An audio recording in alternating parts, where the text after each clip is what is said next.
Before we talk about where we are, we must first remember from whence we came.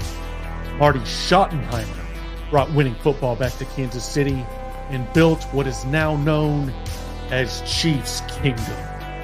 We transitioned from a team built on its defense in the 90s to one of the most dominant offenses and return men in NFL history, led by Dick Vermeil. In 2012, a 2-14 Chiefs team displayed disastrous play on the field and turmoil off it. We asked to save our Chiefs, and in came Andy Reid, who immediately turned this franchise into a perennial playoff team. Then, on April 27, 2017, the Chiefs broke free from their journeyman quarterback restraints and drafted Patrick LeVon Mahomes. In 6 years with Patrick at the helm, we're back-to-back champs and a dynasty headed towards a three-peat. We are unrelenting for this city, these players, and this team. This is the show for the allies. Arrowhead allies.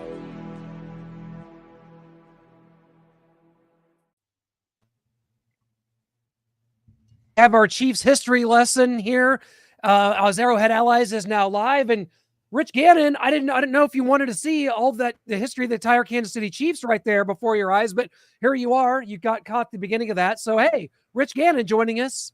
How's it going, my friend? Guys, it's great to be with you, and how cool is it to see that? You know, you think about a lot of the great organizations in the NFL and the history, the tradition, creating a culture and environment that's conducive to winning. And clearly, when you look at Lamar Hunt, Clark Hunt, the Hunt family, the general managers that have been a part of this great organization, the head coaches, and of course the players, it is a storied franchise and a franchise that is absolutely rolling right now. Yeah, man. Thank you for joining the show again, Rich, man. We appreciate you. When a player is coming from a backup role to now a starting role, and you can kind of sense they could struggle with that starting role. And the player I'm talking about is Drue Tranquill, because in the preseason game, there was a Texas route that Travis Etienne did to score a touchdown in a goal line situation against the Chiefs defense. And I'm kind of concerned with Willie Gay leaving to go to the Saints and Drue Tranquill starting at that middle line, at that linebacker spot. Have you ever seen a player in your career, Rich, that kind of was thriving in a backup role, but then they're in a starting role now and they're kind of struggling? You got a player similar to that? Yeah, I think there's a transition, right? I think that, you know, having been a role player, you look at Drue Tranquill and the role he played with the Chiefs, you know, great special teams player, a guy that could step in a moment's notice, didn't need a ton of reps, a veteran guy's been around the league. I think this is his 6th year. You know, he spent time with the Chargers. I think the guy's got a chance to be a special player. I think it takes some time. He's a different type of player. But, you know, I think part of it is playing in the preseason, getting reps, you know, getting comfortable with the calls, and just, you know, going out there and stacking really good performances back to back. I think that's really what it's all about. You know, if you think about the Chiefs defense, the last couple seasons, you know, it's not necessarily how they started. You know, they've gotten off to these starts that have been okay. Really where they played their best football, where it matters the most, is late in the season. Look at how good the Chiefs were in the postseason last year, but you look at what they do in December and January, where when the weather starts to change and they starting to tighten things up. To me, that's the sign of a really good defense. You know, Rich, honored and humbled to have you on our show tonight. We're really big fans, and I want to tell you about being a big fan. I was a season ticket holder at Arrowhead from 1991 through 2011, and everybody wants to talk about the Gannon and Gerbach debate, but I want to take it back to 1996. Steve Bono was in his last year with the Chiefs at that time, and the Chiefs started the season 4-0. You were backing up Steve Bono, and the Chiefs were on the verge of slipping out of the playoffs. And then Marty Schottenheimer said he wanted you to be the starting quarterback. You came in and you won a big road game against the Detroit Lions. All the Chiefs had to do all they had to do was win one of their last 2 games. And in the 15th game of the season, you pulled a hamstring, and the Chiefs had to go back to Steve Bono as a quarterback. And when you went out of that game, speaking from being in section 110 where I sit, I could speak for the entire crowd. We were just deflated because Bono didn't have the confidence to go back in there. We knew it because we were behind Rich Gannon, our new starter, and consequently the Chiefs lost that game to the Colts, and the Chiefs lost the last game of the season at Buffalo with Bono as a starting quarterback. After that season, Steve Bono was released. In the spring of 1997, free agency began. Marty Schottenheimer brought in free agent quarterbacks Chris Chandler, Heath Schuler, and Elvis Gerback. And my wife even said to me, she said, "Why are they bringing in all these quarterbacks when they got Rich Gannon? Isn't he still the starter?" And I said, "Honey, I think so. I think he should be." So I'm still with my wife. We're celebrating our 30 years of marriage next month. So for this question, I got to ask for my wife, and I want to make this as professionally as I can, Rich. Going into the 1997 season when Marty was bringing in all those veteran free agent quarterbacks, did Marty Schottenheimer question your durability to be the starter when all that was going on? Did he bring that up to you about your durability, or is that just something that you just had to accept? How was that? Yeah, my durability really wasn't an issue. That injury that happened in that game was a fluke injury. I was actually sliding for a first down, and the defender tried to tag me down, and I wound up pushing my leg straight back over my head, and that's how I got the hamstring injury. It's just kind of a fluke injury, and those type of things happen. But I think the problem with Carl Peterson and Marty Schottenheimer, I never really had a lot of conversations with them about my role as a starting quarterback. I think when they had Bono, they felt like they could win despite him. We had a really good defense. We had a really good running game with Marcus and a good offensive line, and it just felt like we could win by being good on defense, good in the kicking game, and not turning the ball over. And that's kind of how we won.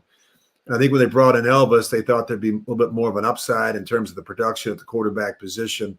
The thing about Elvis, it's just, he didn't have the passion and the commitment that I had.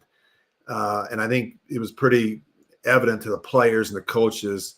It just apparently wasn't that evident to Marty. Marty never really gave me the opportunity to be the starter in Kansas City. And that really was hard for me. I tried to be a good teammate and support everybody and do what I could. But I think the decision to play Elvis in the playoff game against Denver was probably one of the worst decisions the organization ever made. He just wasn't physically ready to play. He missed 7 or 8 games, just wasn't ready to play. And, when you get that close, when you go 13-3 and have home field advantage at Arrowhead, you like to think you can get the deal done and close it out and get yourself to a Super Bowl. That team was good enough to win a Super Bowl. Mm. Well, first of all, Rich, it's an honor to get a chance to talk to you, man. I grew up watching you, and this is cool. And last week, we're talking to Merrill Hodge, and now we're talking to you, and I'm sitting here starting to get a little bit of a complex because we're talking to people that just don't seem to age for whatever reason.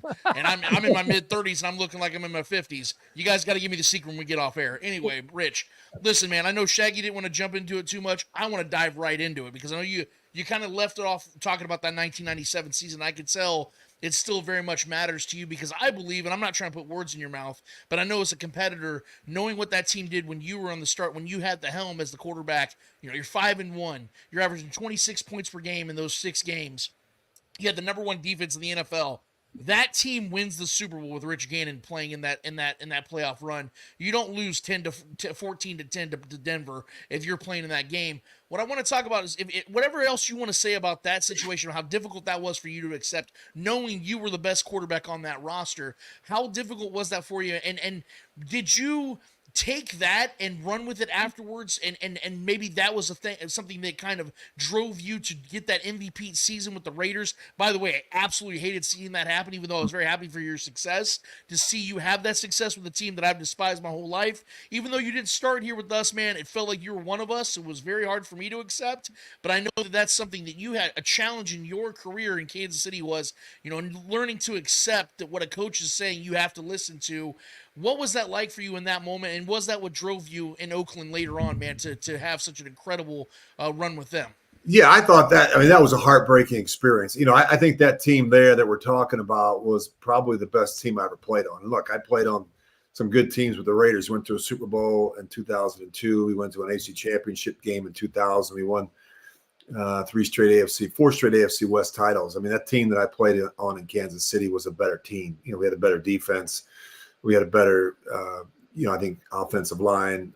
We had great running game, and we had some playmakers on the perimeter. So, that was frustrating because you don't get that opportunity that often to run the table like we did. We were 13-3. Our defense was dominant. I mean, that was one of the best defenses that I ever competed against. You say, well, what are you talking about? How'd you compete against? I went against them in practice all the time. And, you had James Hasty and Dale Carter and, Neil Smith and Derek Thomas and Danny Salamu. I mean, you could just go up and down Joe Phillips. And we were really, really good and physical. And we just beat people up. We bullied people. I think offensively, we had that similar mindset. We had a really good offensive line, Will Shields and Tim Grunhard and Dave Zott and John Alton. We were just a really good team. And at that point, we were rolling. We were playing with a lot of confidence. We were scoring points. We were pushing the ball down the field. I was playing well. I felt comfortable. And then for whatever reason, Elvis started getting healthier, and Marty decided to make a change. And the problem with it is we had a great chemistry going. And when you make a change like that, especially at that position, it just set us back. And the problem with it is Elvis was riding the bike and doing some rehab, but he wasn't doing the type of conditioning that you really needed to get yourself ready to go out and play in a playoff game. I think he just ran out of gas in that game. There was times where I think there was at least once, maybe twice, where he called a timeout. He couldn't even get the play out of his mouth. He was just out of gas from a scramble. And so that's what was so devastating, that we had such a good team and we couldn't finish the deal. But, those are decisions that happen. And, Marty, I love playing for Marty, but Marty was a really good coach. The other thing I would say to you, and you talk to a lot of players, that Marcus Allen and I have had this conversation, John Hall, a lot of the players, we've had this conversation. We practiced so hard during the season. We got into December and January. We kept the pads on. We were out there banging each other. And I think we weren't a fresh team. We weren't a well-rested team when we got to January under Marty. And then looking back, there's probably some things we could have done differently. But those are some things as you go back and reflect on what could have been. That certainly was a factor. Well, Rich, I want to talk about the quarterback position and how, your career, being drafted in 1987 by Minnesota, being a backup in the league for quite some time. Do you believe that a Rich Gannon type career is even possible in the NFL today, where quarterback development, everything is so, quick hitting? You want it now. You want your quarterback developed, ready to go as a rookie. You see what so many of these young quarterbacks have been able to do. Is there enough patience in these organizations to find a Rich Gannon that could be an NFL MVP well into their 30s? I think it's possible. I mean, everybody's situation is different. I think, we're going through a lot of quarterbacks. Do you guys realize for the 10th straight season, 10 or more teams will start a different quarterback week one than they did the previous season. So we've got 10 this year. It's a lot. And there's a lot of turnover. We got, we drafted half dozen quarterbacks in the first round. A couple of them are probably going to start week one. So, there's a lot of turnover at the quarterback position. There's obviously a lot of turnover with the head coach. If you don't have one, if you don't have a quarterback, it's not a good business to be in. You look at the Chiefs and Andy Reid. It's a great situation with Andy and Patrick. If you don't have one, you look at all the coaches that are getting fired. The Raiders are on their 5th coach in 8 seasons. Why? They don't have a quarterback. Bill Belichick got fired last year. Why? Because the quarterback room wasn't right. So, we have a lot of turnover at that position. I don't think we're doing a good enough job to answer your question. We're not doing a good enough job in 3 areas. We don't do a good enough job identifying who those players are, whether it's at the college level or in free agency. And then the next question is, can you get them in the building, right? Can you draft them? Can you make that decision in free agency to sign them? And then once you get them in your building, can you develop them? Can you coach them? It's a lot of turnover with the coaches. We've got tight end coaches that are now being promoted to quarterback coaches, never played the position, never coached the position. There's a lot going on, but I think the one area where we're failing is the development of the young quarterback. And what the offseason changes, we don't have quarterback school anymore. We have less time with the players in the building in the spring. And the one position that really I think pays the price is the quarterback position, particularly the young quarterback, the developmental quarterback. I really got better at my craft in the offseason. I was a guy that participated in the offseason program. I was in Kansas City all spring. I was, with the Raiders. I lived out there. I spent my time at the facility working out and being in meetings and watching tape and out on the field working with the receivers, getting better at my craft. And we're not seeing as much of the development right now at that position. That has me concerned. Rich, you call preseason games for the Raiders. Obviously, they're excited with Antonio Pierce now getting a full season as head coach. The Chargers bring in Jim Harbaugh. The Broncos got Bo Nix. So what do these AFC West teams have to do to make ground against the Kansas City Chiefs in the division? And then conversely, what do you think the Chiefs' chances are at getting this three-peat? Well, I mean, I look at Patrick Mahomes' record against the AFC West. He's 30-5, which is remarkable. And I think, that if you're any of those other teams, it's all about, trying to, get caught up to what's happening in Kansas City. And I think it starts with the play caller and the quarterback. And I think you look at Jim Harbaugh going to Los Angeles with Justin Herbert. I think Justin Herbert's really going to benefit from that relationship. Greg Roman, an offensive coordinator that's got experience in Buffalo and Baltimore, and more of an emphasis on the running game. I think that's going to help Justin Herbert in the play action game. So I think he's a terrific player. I think those other teams, the Raiders, the Raiders were in the middle of August. They still haven't figured out who the starting quarterback is. They're going back and forth between Aiden O'Connell, Gardner Minshew. That's not a great situation to be in. And, of course, the Denver Broncos in a very similar situation. They're trying to figure it out. They got Bo Nix. They brought in Zach Wilson from the Jets. And, of course, they've got Jarrett Stidham. So they're trying to figure it out as well. Bo Nix got off to a good start the other night. But keep in mind, guys, we're talking about preseason reps. We're talking about a quarterback going out and having a nice night against a bunch of second and third stringers. So we'll see how it works out. But, I think you'd be foolish to think that the Chiefs won't, I don't want to say walk through the AFC West, but the Chiefs are certainly the team to beat. And if Patrick Mahomes can stay healthy, man, that's going to be a tough out for those other three teams. Well, Rich, we can't thank you enough for being on here with us. Before we let you go, we got to hit you with our quick fast five, rather. You're our sixth here today. So fast five quick questions.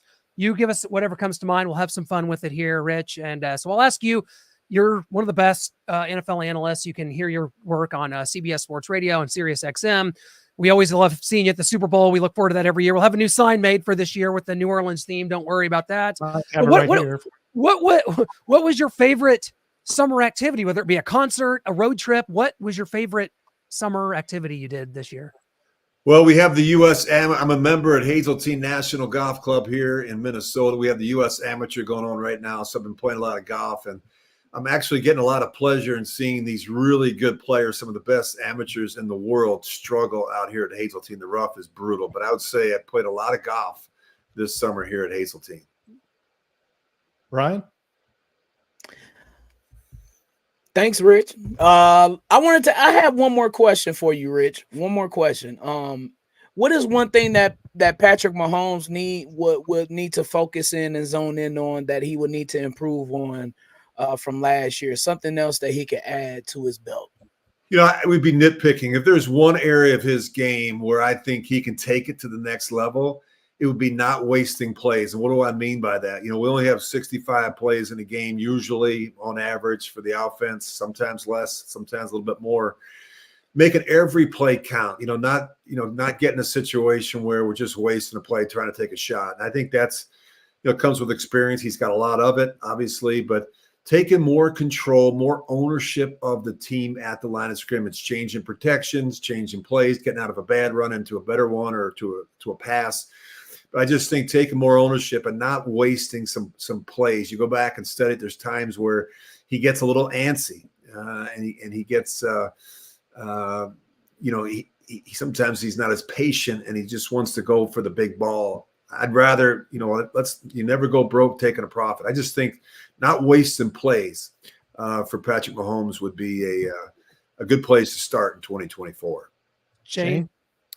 I was going to ask John Gruden or Marty Schottenheimer, but you pretty much answered that one there. I think you like John Gruden better. But Rich, we miss you in the TV booth on CBS, so I'm going to ask you this one. Ian Eagle or Kevin Harlan? Well, I worked with both of them. You're talking about Kevin, what? No, two of I the- want two of the Rich best and Kevin? But I worked with Kevin the longest. He's one of my best friends at CBS. He's a Kansas City guy. He loves the Chiefs. He's got one of the greatest calls, big calls in the game. I was doing a game in Kansas City one time where we were calling 2 games at the same time. Yeah, the Dolphins game. Dolphins and Patriots, and of course we're doing the Super Chiefs Bowl game. year. But he's the best, and he's a dear friend. There's no one better than Kevin Harlan. Lance? Excellent. Yeah, so I think that there's a foregone conclusion that we all agree Patrick is the quintessential best quarterback in the league right now. But the debate really is heated when it comes to who's the very next best quarterback in the league. A lot of people say Josh Allen. Some people say Joe Burrow. I need to hear from a former quarterback himself, a former MVP. Who is the second best quarterback right now in the league? And please tell me why. Well, I think Joe Burrow is phenomenal. He's had a little bit of a difficult time staying healthy. I'm going to go with Josh Allen. I just think that his unpredictability, his ability to create and manufacture offense, a lot like Patrick Mahomes with his legs, with his arm. He can put that team on his shoulders when they're struggling a little bit in the running game or defensively. We saw that shootout a couple of years ago between the Bills and the Chiefs. They've been close. If you're going to, put a gun to my head and say who's going to be in the AFC Championship game this year, you'd be hard pressed to not say the Bills and the Chiefs, 2 of the best teams in football. And a big reason why is I think they have the 2 best quarterbacks in the NFL. Rich, we Rich. can't thank you enough. And Noah, you got to send us out. Rich, thank you so much. Love and I you, will Rich. take us Thanks out so here much. by You saying, guys are the best, man. I love what you Rich. guys do. It's awesome. Keep it going. Hold on. thank you so much. We got one thing here, Rich. It's 26 years in the making. We got to set the record straight here, and it is Rich Gannon, Sexiest athlete of 1998. I know We set that's the record right. Straight. You guys are the And best. you will accept the score. You guys are the best. Take that, Elvis. I love He it. pulls it off better. He pulls off Thanks, the teams Rich. better anyway. Thank you, Rich. Always an honor. Take care. See you guys. See ya. Yo, Oh, man, shout I out love to that legend guy. I Rich love that Gannon. guy. Rich Gannon on the show. And we're never Man, going to hear thank you Even very though much. in that 99 season, oh God. Oh, 17-0 blown lead to the Raiders. Bro, DT's last game. It had Yeah. to be like that, huh? Yeah. Yeah. Rich Gannon leading a comeback. We had James Hasty, a pick 6 to go up 17-0. Lead blown, division blown. Seahawks to the Yoffs. Not that Clint remembers or anything, but And they get smacked up by the Dolphins. Yep. I was there. Yeah. So Rich Gannon, guys, that brings back, like we see Rich every year at the Super Bowl. He is absolutely a pro. He's great. He's now accepted his role, finally, his destiny as becoming the NFL's sexiest man of 1998. And you know what? Like Lance said, I'd give him the award right now again, now that he's like 60 years old.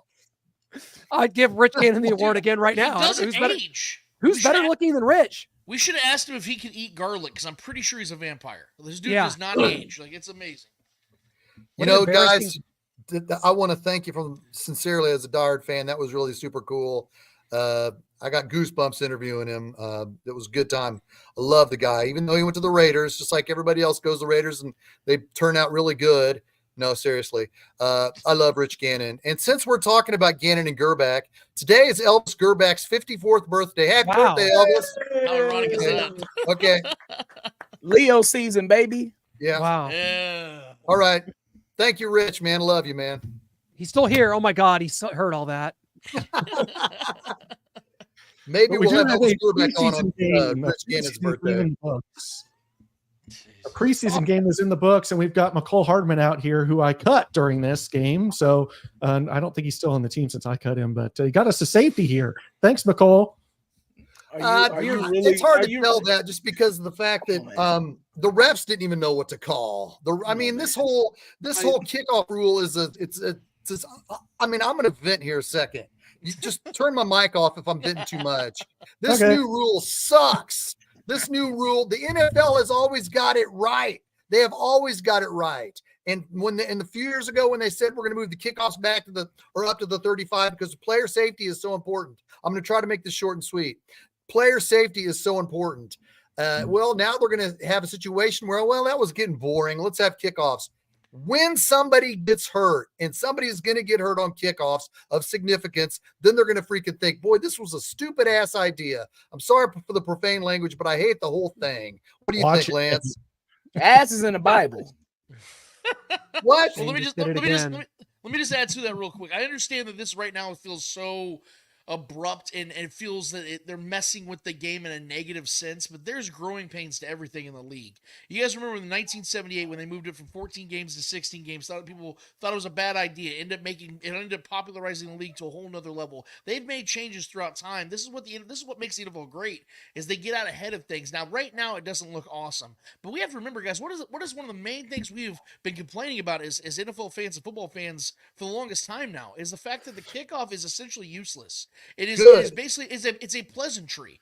And we all miss that because here in Kansas City, we have a history of great kick returns, of historic kick returns that meant something in big games. So we should be fans of this type of change more than anybody because of the fact that this can really alter games. And I think that although this looks clunky right now, once the refs start to really understand what this is all about and the rules of it, I actually think this is going to work out. I'm choosing to look at this a little bit more on the optimistic side, believe it or not, because I do believe this is going to add that third dimension to the game again, because it's really just been offense and defense for the majority of the last decade or so, guys. And I really do miss the kickoff. I do miss the special teams plays. I miss that exciting stuff when you'd see Devin Hester on Monday Night Football return a kickoff and things like that. We haven't had that in the longest time, and we need that again because I think that only adds quality to the game. Then move the kickoffs back to the 30-yard line, or maybe the 25. If you really want kickoffs, move it back to the 25-yard line and we'll have some kickoffs. I don't like this. Well, they're trying to kick it to a spot, and if the ball hits that spot, and then if they don't pick it up there, they get it at the 40, and they don't get it at the 20. Safeties it's for too us. much. Yeah. Yes, the referees disagree, didn't even know it was a safety. Shaggy, Why is that? Yeah, well, you're a traditionalist, and I get it. I understand. But I love this kickoff. First off, I love the formation that they're in. I love how everybody just stands still until somebody gets the ball. I don't mind the little drop zone or whatever they call it. I like it. And to me, I always think analytically to where I try to understand what everybody is thinking. And with this, the kick, like what is a kickoff in the NFL prior to 2024? It was boring. It was a dead play. Like, and why have that in the game? Like, what's a kickoff now? I was just thinking, like what would they call it? First snap if it wasn't for a kickoff in the NFL now? Like that? No, I keep the kickoff in the game, adjust it to where it is safe. And you see here, everybody's going to adjust on the fly, man. McCole clearly was trying to kneel the ball with his body in the end zone. He didn't think that his hand right there out of the end zone. He didn't think that his hand being on the ground would count as, that. Okay, fine. And neither did the This ref. is where you learn these rules on the fly in preseason so we can adjust week 1 against Baltimore. Had McCole done that in 3 years, we're sitting here all roasting him, and I wouldn't be able to defend him. This is also new. It's everyone's learning it together. Brian's 100% correct. It's a lot like in the NBA side of things. I know, Shaggy, I know a lot of people don't, hate that, people don't want to talk NBA, but Hack-a-Shack, when that all started to happen, it lowered the quality of the game. They had to adjust. And so now you're not able to do what they did 15 years ago where they would just hack Shaq and get him on the line because they knew he couldn't make free throws. They have to do that within 2 minutes of the game. It's different now. So it's all about adjustments. And like he said, and like Brian just said, it was basically a non-play. And you don't want that in the NFL. NFL is all about bringing casuals in. You're not going to bring more casuals in if you literally have a useless play 8 to 10 times a game. It's just not good for the quality of what you're trying to present these people with. And that is why they're making these adjustments. You saw the XFL, the UFL, they started using this. This is why the NFL, they're experimenting with those leagues, and now they're combined. They saw the success it was having over there, with the quality of play they have in the NFL with the better athletes and better coaching, it's eventually going to flourish. It's eventually going to work. Just right now, it doesn't look appealing. It doesn't look fun because it's new, and it kind of changes the way, it changes a lot of things on the way we look at special teams. But I promise you, Dave Tobe, ask him about it. That man, if he could do a backflip at his age, he would do it because he loves this new rule. He loves that he can, because what it does, it adds implementation for him. It adds relevance to his squad, to special teams. They get to lean in a little bit more into the value of what they bring now to the team, and all of a sudden the 53-man roster is really emphasized on now. It isn't just the 22 guys that play offense and defense. Respectfully disagree. Okay, we've got that. Shane does not like this new kickoff rule, and he will not sleep. I have a button here, and I'm not afraid to use it. I'm just saying now. But Clint, McColl's not the only player that I cut during this preseason game. I also cut Nico Remigio. Unfortunately, Lance isn't going to like that he's been cut, but he has been. What is he doing? Jumping up in the air when he's wide open for this ball. I call it the Nico Remigio 3-year-old play. Then he gets up and just the ball stolen from him, snatched out from his grasp. And I guess he was down barely, luckily for Nico, and it was run back for a touchdown, but he said he was down. But nothing good in that play for Nico other than, I guess, catching it. But diving backwards, not my favorite there, Clint. Hey, he made up for it today with one of the greatest catches we've seen in all of training camp during 7-on-7 with Carson Wentz behind the center, my brother. So don't worry, with our receiving core in some question, Nico is still going to be a part of things. I know you cut already 2 players before we can even get to a cut. So no, I'm helping the Chiefs out here. I'm doing the legwork. I'm watching the tape, and I've already cut 2, so they don't have to wait till the end of preseason. Yeah, that, like we talk about the kinks, get them worked out. That's not good technique. That's not what you want to see. There's no need to be diving in the air to make that catch with no one, no defender in the area, only to have the ball ripped out. Not a good look, but Nico's a guy I think he's going to learn from that, guys. He's going to learn from it. He's going to be better. He's going to do the right thing. He's going to be better next time. It's hard to believe. It's hard to believe. I mean, in one preseason game last year, it was like, wow, who is this guy? He looked like, I mean, I know he was a different number last year, but he looked like he was uncomfortable. He looked like his head wasn't in the game. But as I told Lance through text, Matt Nagy went right back to him after that ball was after they challenged it and they ruled his progress was stopped. Matt Nagy gave him the end around sweep because he wants Nico Remigio to forget about that play. He wants his head back in the game. And the coaching staff really believes in Nico Remigio.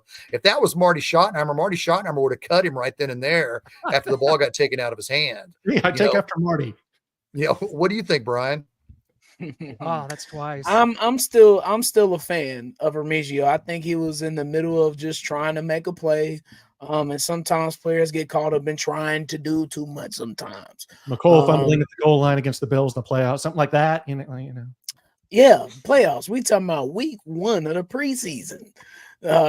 Give these guys a break, man. It's okay. Remigio will be fine after this. I low-key want to guarantee he makes the team. Let's talk about this guy right here. Let's go. Carson Steele on it. Carson I love Steele him. from UCLA by way of Ball State University, ladies and gentlemen. And perhaps if you guys, you might want to cheer for Carson to have not such a good game this week. We've been in contact with Carson about coming on this very show. So what you're going to have is him to not do much this week so that his inbox isn't flooded with other show opportunities. And he'll miss our we're message. the Under the Radar podcast. We don't want him to be too good. Hey, we don't want Pat McAfee sniffing down on that alligator. hey, real quick, I want you guys to talk about Carson Steele. But our boy Ethan Driscoll played left tackle in the second, third, and fourth quarter. He did, yeah. So Noah cut him too earlier, by the way. So you get on our show and good things happen. Go ahead, Lance. No, I think this is the spectrum. I think this is the pendulum that swings. Because here we are freaking out about Remigio making a bad decision, McCole Hardman making a bad decision, and then we see Carson Steele have this really good game against guys who are going to be paralegals in about 3 months. And now we're sitting here talking about this guy being something that's going to be something special on this team. I for one, I look at this as, is this just the next Mir Smith-Marset? You know, where he comes in here, lights it on fire at preseason, and then he doesn't even make the team because they trade him for a 6th-round pick.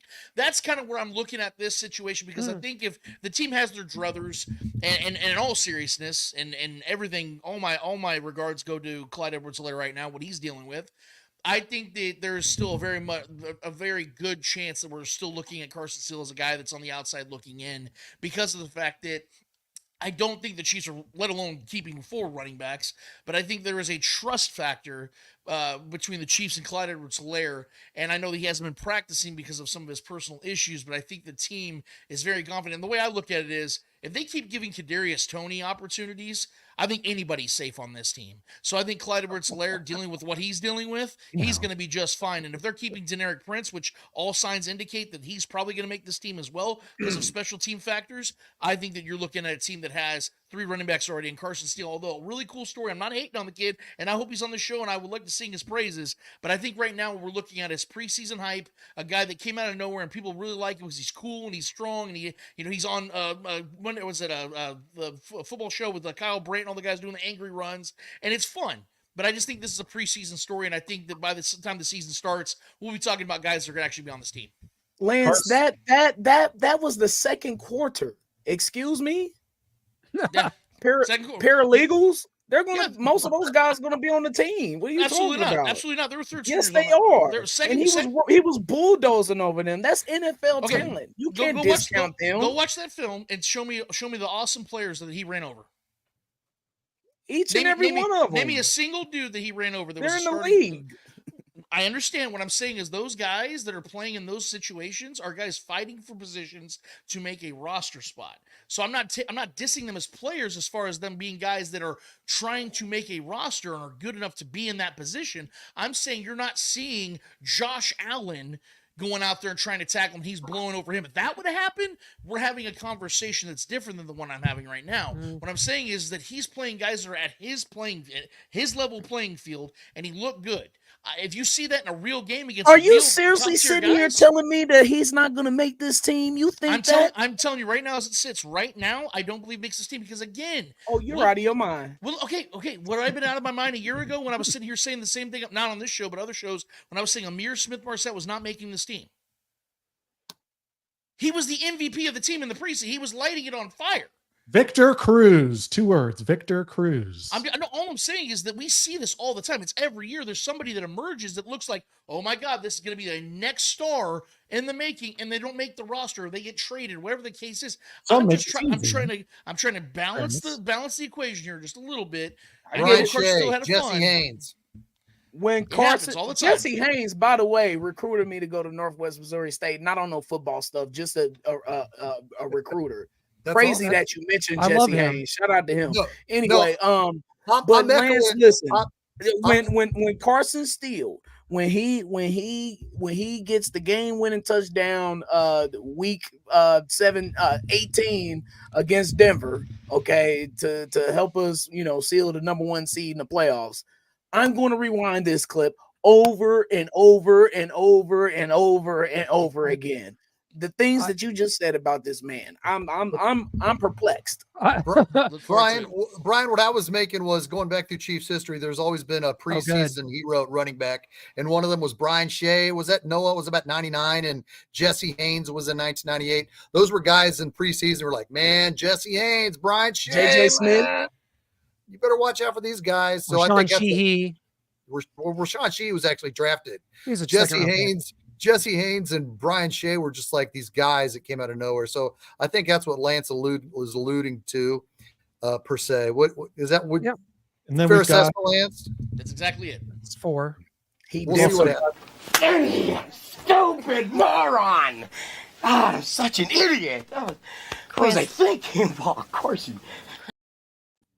For anyone who jumped off the Justin Ross train, you may want to hop back on because you're looking like an idiot out there.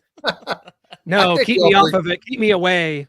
I think we all think Justin Ross can make this team, especially if Hollywood Brown's going to miss some significant time, and it looks like he might. And we're still talking about will Rashee Rice get suspended. I think you have to have a type of player with the caliber of style that Justin Ross can give the team. What do you think, Clint? Yeah, I'm ready to be hurt again. I know others have said that. Lance alluded to earlier, I think today on X, that, hey, this seems like a good opportunity for the Chiefs to get rolling, deal with this Hollywood Brown injury. And then around week 8, what'd you say, 9, Lance, to have the NFL come down with the suspension in the middle of a year for Rashee Rice. So this is going to be in flux. It's going to be sort of percolating around in our minds. What's this going to be? When's Hollywood Brown going to be back? 4 to 6 weeks. There's a lot of ambiguity in that. And there's a sternoclavicular injury. Give it to me straight, Doc. Give it to me straight, Doc. Clavicular. And, we're trying to, it didn't know surgery required. Best case scenario here, it's a lot of good news as far as good news can be on an injury like this. It's going to keep him out for some time, but there's a lot of intrigue now with these receivers and who's going to make it. Are they going to keep 6 players and Hollywood Brown and one that's going to go to the practice squad when he's back? There's going to be a lot of, it's in flux, and I am excited to see which way they go. How much time does Hollywood Brown have to miss if they put him on that injured reserve list, but you can come back? 4. So if Hollywood Brown goes on injured reserve and misses the first 4 weeks, then one of these guys it's on the bubble is going to has to prove their chances. Yeah, I don't think you're going to want him to sit out those 4 weeks. I think they're going to keep him on the roster and just kind of stash him away until he's ready. Because it sounds like there's like a 1% chance he could be ready to go week 1, maybe then week 2. Maybe Andy plays it safe and gets him ready for the Falcons game in week 3. And a lot of people are freaking out about this. But if you look at our receiving core last year, like we're able to go through the playoffs and win with the MVSs out there. And is Sky Moore a contributor during the season early on? Rashee Rice wasn't giving us a lot. So I think we're going to be fine with the Rashee Rice and Xavier Worthy and then the cast of characters we had last year and the Watsons and McColes and whoever makes this team. Is it Justin Ross? Is it Kadarius Toney? So it kind of remains to be seen who are going to be those late guys. Is it Remigio, even though I cut him? Is he going to somehow make the squad anyway? But here's some of the positives and negatives from the first and second halves that I have here. The first half is on the left, second half on the right. Joshua Williams struggled, and that has me a tad concerned. Not that I think the defense is going to fall off or be this huge problem, but I'm just a little concerned that people haven't been talking about it. Just, this defense is going to pick up where it left off. Yeah, we lose Snead, but we got these guys, Williams and Watson, ready to step in and take that over. Is he really ready to do that, or is he going to get picked on? So that's something. The kickoff coverage was a struggle, like Lance was talking about. It's new. And the Hollywood Brown injury. And then we've got some Luis Rees-Zammit was a steady performer in the second half. Nothing great, nothing bad, nothing to write home about. And Nico Remigio, we talked about that. Nick Jones looked lost, so we were wondering about the depth at corner. But Brian, if you have some positives and negatives you took from that game, anything on this list that stands out to you? Or you want to talk about Joshua Williams? Yet. I mean, you pretty much hit it. The thing that concerns me, man, and I mentioned it to Rich, was Drew Tranquil. 101 against a running back in a situation like that where they run a Texas route. And not that he made a necessarily bad play. It's just like he allowed the touchdown, and it's like, where can we rely on you on one-on-one coverage with the skill position guy? And then the loss of Snead. And you see Joshua Williams out there. He's physical, but can he really keep up with the best of the best out there in the NFL? And I think that there's going to have to be some maneuvering. It may not be a Tyrann Mathieu. It may not be a Snead this year. It may be something different. Maybe it's McDuffie. Maybe it's Jamari Connor. Who knows? But Joshua Williams definitely was struggling out there.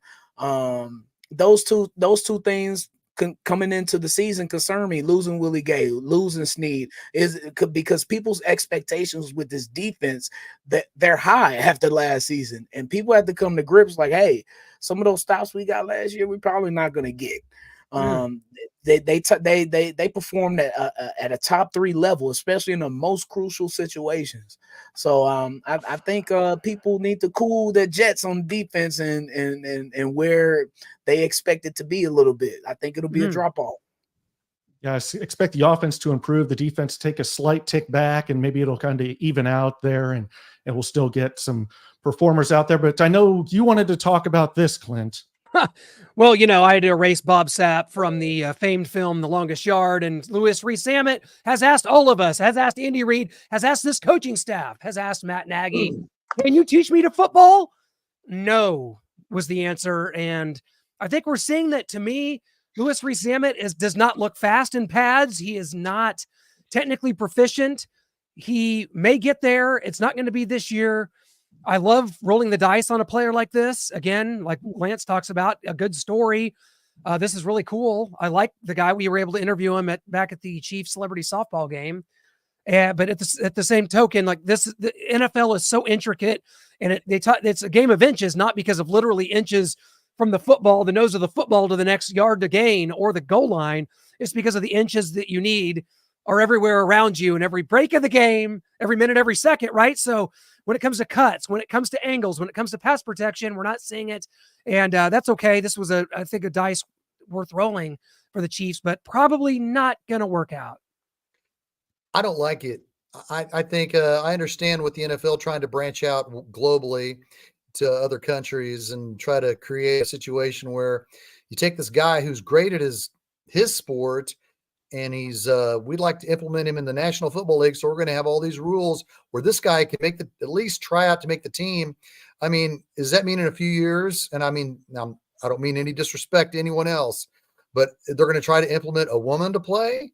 And then they're going to say, well, we can have a woman play kick, or is she going to be a fullback? You know what I mean? I'm not saying women can't. Yes. And I'm not disrespecting people that come over from the United Kingdom to play American sports, but at the running back position specifically, I feel like the NFL is trying to square peg round hole this situation. What do you think, Lance?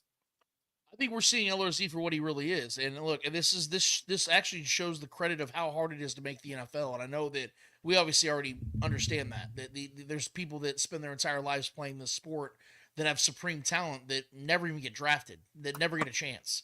LRZ is a very talented athlete, but as I've been saying for months and months and months and months, trying to calm Chiefs fans down, this is a guy that is very talented, but has been trained in a different sport his entire life. I know his father played football, American style football, but that doesn't translate every single time. It doesn't mean that you're going to become that, and it doesn't mean that he's ever going to become that. And I said I'm rooting for the kid because it is an amazing story. I've been saying that I love great stories like this, but if you look throughout history, there's been several rugby players that have transitioned to the NFL that have been given opportunities, and none of them had anything profound happen in their careers outside of a big preseason touchdown or something of that nature when it comes to skill positions. LRZ, the Chiefs are trying to experiment with him as a running back, wide receiver kind of guy like that, and I don't think that skill set is just going to all of a sudden come about in his form. I think at best, and this is at best, I think for his entire NFL career, as long as it lasts, I think he's a special teamer. I think he's a guy that, with the new kicking rules implemented and things of that nature, if the Chiefs want to, save Harrison Butker's leg, they let LRZ do the kickoffs so he can also tackle, because that's one thing that you can transition rugby to football, football to rugby, is you just go and hit the crap out of somebody. I think LRZ could do those types of things that can make impact still in a game, but maybe not in the sexy ways that we're hoping for, where he becomes this running back guy with this change of pace back or this slot receiver type dude. It just, to me, that's just never going to happen, because again, to respect the other guys that have worked their asses off all these years to make it to this level, to play real football, it's hard for me to imagine that there's some guy's just going to walk in and become what they've spent the last 25 years trying to become. To me, I just look at the realities of the situation. I think at best, he's a dude that plays a role, makes the spot, makes the roster spot, and makes an impact play here and there on special teams, maybe forces a fumble, does something like that, maybe gets a good kickoff. Outside of that, I'm not expecting much from him. To be honest with you, I don't think anybody really should. Yeah. Two things.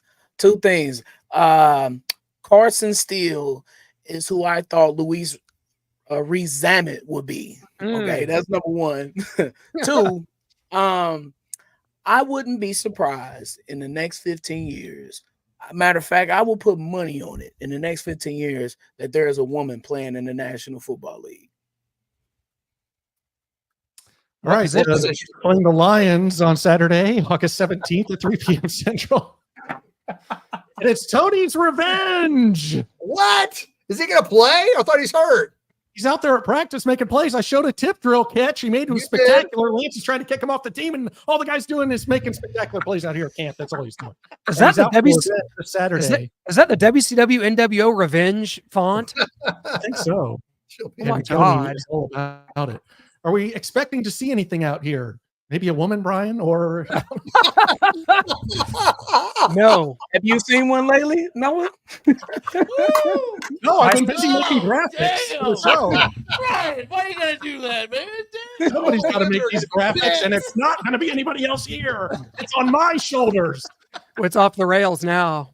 I'm sorry. It's my fault. It's my fault. Blame me. I will- Don't blame Brian. No, Right. it's not. Yeah, Are you're you right. good? No, I'm I'm sorry. I'm- I'm sorry, I'm- ladies. I'm sorry, looking ladies. forward- It's my fault. I'm looking forward to this game because Detroit has a chip on their shoulder, clearly, especially against us, especially their fans. Their fans, for some reason, just I don't know, just they're like jealous of the Chiefs for some reason. I don't know, but Well, yeah. excited. Lots of And teams, I'm, I'm sure. well, yeah, but I'm excited to see the starters play a little bit more. This is the last time we'll see the starters it play is. before Baltimore. So Patrick Mahomes and the offense, I want to see them definitely touch the end zone against a good, solid defense who is supposed to be a Super Bowl contender. Yeah. Yeah, this is it. I mean, these preseason games, it just gets less and less intrigue. In this current format, the second game obviously has a little more starter action. We won't see that, of course, in preseason week 3. I'm looking forward to a time when it's probably 18 regular season games, 2 preseason or 1, and a woman, all 3 implemented. Oh! I am ready for all of it. And I saw a female kicker kick off for Vanderbilt against Mizzou back in 2020. just So saying. I'm We already not got it. Was I mean, it a great kick, though, Clint? Was it a great kick? I don't know. it was horrible. We Thanks saw for- it in necessary roughness. I'm Dude, just saying. One's a babe still.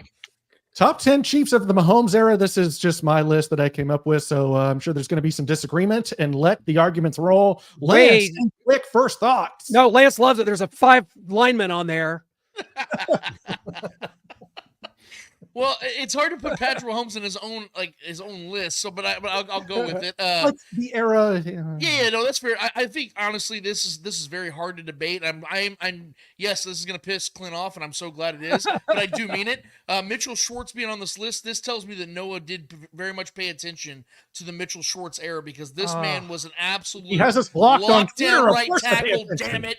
This man was a lockdown right tackle. I'm telling you, if he would have been healthy, the Chiefs were talking about 3 straight Super Bowl victories already, or at least close to it. I think you're looking at a team that would have been very much okay at right tackle, let alone left tackle. But Eric Fisher would have been okay. But I think right now, if you're looking at this list, I think honestly, Joe Thuney could be a little bit even higher, because of the fact that he's had this will be his 5th season now with the team. Yeah. Fourth, 5th season. He could be a little bit higher up on this list because of how valuable he's been and how this team has had so much success, and how he's just been a lockdown left guard as well, man. Because what's the one position on this offensive line that has been sporadic and inconsistent? It's been left tackle, and Joe Thuney has filled in at that position. He's been able to solidify the left side. He's been consistent. He's been stable. I love that, and I love that Tyrann Mathieu's on this list, because if it ain't for Tyrann Mathieu, the culture of the Chiefs even in this Mahomes era doesn't change, because we saw in 2018 with the Bob Sutton way, it felt still very much like the same old Chiefs. I They forgot can't Bob stop Sutton. anybody. It's not physical. It's not gritty. We have great players, but they just always seem to choke it away. Tyrann Mathieu changed that. He galvanized this defense. I know Spags and his way, but Tyrann was the coach on the field, and that's why he's a Chiefs Hall of Famer, in my opinion. He should be up there in the circle, in the Ring of Honor, and I think that Tyrann Mathieu 100% deserves to be on this list, man. Great list. I'm shaking my head because Of course. I don't understand. I don't understand, Noah, the disrespect to Dorian O'Daniel. Where is I know. this? I don't get it. Get a clue, buddy. A Swiss Army knife do everything like Chris Wilson once was, but he can do it on defense like Chris Wilson couldn't do it on offense, unfortunately. Well, Demetrius Harris. the first 2 years Patrick Mahomes was a starter, when you look after the 2019 season and the Chiefs won that Super Bowl, in 5 playoff games, Sammy Watkins had the best average. So I know he wouldn't. People don't want to put him in the top 10, but for the first 5 playoff games, I advise anybody to look at Patrick Mahomes' first 5 playoff games: 2 at home against in 18, in the 3 and 19, including the Super Bowl. Sammy Watkins had the best average, so I'd put in playoff Sammy. I'm good with that. Take off Mitchell Schwartz, but a receiver in. Yeah, I'm good with that. Take off Mitchell Schwartz, Joe Tooney, Creed Humphrey, and put on Byron Pringle. No, I got a great list. all the respect to all those guys. All the respect to all the four linemen that are represented. They deserve it. They really do. And all jokes aside, so yeah, That was that's a good list. That was a good list. I liked it. We left. I bet Orlando Shaggy has the Sandrin. Junior Hemingway jersey tucked in his closet somewhere. Michigan. Oh, our guy Colin. Colin saying he'll take the under on the Chiefs of 11.5 wins. There's Harbaugh in the division with Herbert. They lost Snead, their top corner. Harrison Bucker's comments. I don't know what that's doing in here, but Rice's legal troubles. This is still a wide receiver core that I would never trust. They'll be fine eventually, but they're aging at key spots like Kelsey. He's not a receiver. The division is better. I see them as an 11-6, 10-7, but I do not see them as top of the AFC 12 or 13 win team. Oh, you know, how many times, guys, off the top of your head, has the Chiefs under Andy Reid won less than 12 games in a season? The answer, I believe we're looking for, is 3. 11 in his first season, 9 the next year, and then 11 last year. Since then, it's been 11, 12, 13. We had 14-3. I mean, this is a joke by Colin Cowherd to even insinuate that the Chiefs are not is he insinuating the Chiefs aren't one of the top AFC teams? Is that what that quote was insinuating at the end? You know, Burrow's healthy for who knows how long. I mean, this is he just saying, you know, division's tougher. You know, the AFC is the AFC, and the Chiefs tend to sleepwalk. I just wish sleepwalk during the season. I just wish we though know that. I just wish for once though that people would remember one big stat when it comes to Chiefs football under Andy Reid. Whenever you see the over under and win totals, you always take the over. Do you know why? Because he has never, Andy Reid, in the 10, 11 years he's been here in Kansas City, they've never hit the under on their win totals going into that season. So if you see 11.5, you have to take the over because he has given you that consistency every single time. You look at last season, because Colin was so adamant about talking about what they lost this year. What about last season? They didn't have Chris Jones or Travis Kelce or Charles Woodman to start the season. Kadarius Toney had the worst game a wide receivers ever had, and they still should have won that game against the Lions. You talk about all the worst wide receiving core that the Chiefs have maybe ever had last season, and they won the Super Bowl. 11-6, win the Super Bowl, and you're sitting here doubting this team now because of a L'Jarius Sneed when this team has put nothing but resource after resource after resource at cornerback when L'Jarius Sneed himself was a 4th-round pick. I mean, all respect to L'Jarius, but I think we need to start giving respect to Spags in the system and it being more about that being centered around Chris Jones than any cornerback coming and going. I think we've seen this team have never spent any real money on a cornerback this whole time and have won 3 Super Bowls and have been to 4. I think that we need to start giving this team a little bit more respect. And I think Colin, what he's doing is he's throwing a bone to his boy Sean Payton, who used to work at Fox, now he's at Denver. And he's saying if Bo Nix works out, that's going to become a team that can potentially win 10 to 12 games. He loves Jim Harbaugh. Him and Jim Harbaugh are close. That's another factor with Justin Herbert. He's just tying the knot and assuming because he's got a good quarterback who's won literally nothing to this point, I might add. All of a sudden, this team's going to make sense when they have one of the worst wide receiving cores in the league and Joey Bosa, who just got hurt listening to my voice. So we're sitting here talking about a division that is beyond winnable, a team that the Chiefs, let's be real, man, haven't lost a lot, and we know what Brett Veach drafts. I said it on Twitter this morning about how you saw Kingsley Suamataia win this left tackle position from day one. There was no competition, just like Creed Humphrey and Trey Smith did. You see the solidification of this offensive line. You know this defense is going to be nasty again. They have the same coaching staff, essentially the same coach staff they've had for the better part of a decade, on and off with offensive coordinators, but I digress. It's Andy Reid's offense. The point remains, you can't sit here and dismiss what this team does and says, I don't see them as a top-tier team in the AFC. If you want to say they aren't going to win the Super Bowl, that's fine. But even in that, you got to give me a logical, sound reason because this team is as built and as ready to win the Super Bowl as any team out there. And I don't see, even when you want to throw the schedule out there, the Chiefs didn't get a tough schedule. A tough schedule got the Chiefs. Okay, let's look at it like that. These teams have to face the Chiefs. And I don't want to sit here and pom-pom and all that stuff, but I hear things like this and Colin, this fired me up because I heard this live. This was like a little over a week ago when he said this crap. To me, it's lazy, and I like Colin, but to me, this was very lazy, and it felt like, again, he was throwing bones to the other teams to try to make this conversation interesting for the first time in what seems to be 7-8 years because the Chiefs just keep winning this damn division. And that's with Alex Smith or Patrick Mahomes. Doesn't matter, take your pick. This team continues to do what it's supposed to do, and Andy Reid, every single time he has an over-under on the win-loss column, he always hits the over. So I don't know what we're even talking about at this point. Preach it, Lance. Preach it, brother. I feel it. Glad Hey, that happened. props to Chris, to you, man. I appreciate what you're bringing to the discussion board, man. Thanks to you, Chris. Absolutely. But to echo what Lance is My brother right bringing- there, Chris G. Oh, he's awesome, dude. Tell him, hey. But, to echo what Lance is saying, I think a lot of these, and I think we touched on it briefly last week, a lot of these guys don't have anything to say. I think if they got on the air and said facts, hey, Chiefs got a realistic chance to have a three-peat. If they got on there and said that, nobody would want to listen. So he has to think to himself, okay, how can I say something that sounds like I'm making sense, but it actually doesn't make sense? But I'll try to make it sound like, hey, the Chiefs might only win 10 games. So I kind of take what the so-called experts take with a grain of salt. How about you, Noah? Yeah, for sure. I mean, you've got Colin Cowherd out here just trying to make headlines, trying to get people to tune in, trying to get Starcade Media to make a graphic about it. So people are like, what's he saying over there? Let me tune in. Let me start recording the herd so I can see all the crazy things he says. But thank you, Colin Cowherd. You are ending our show because that's it. We are desperately out of time. Everybody go Chiefs! Rich Gannon! Rich Gannon!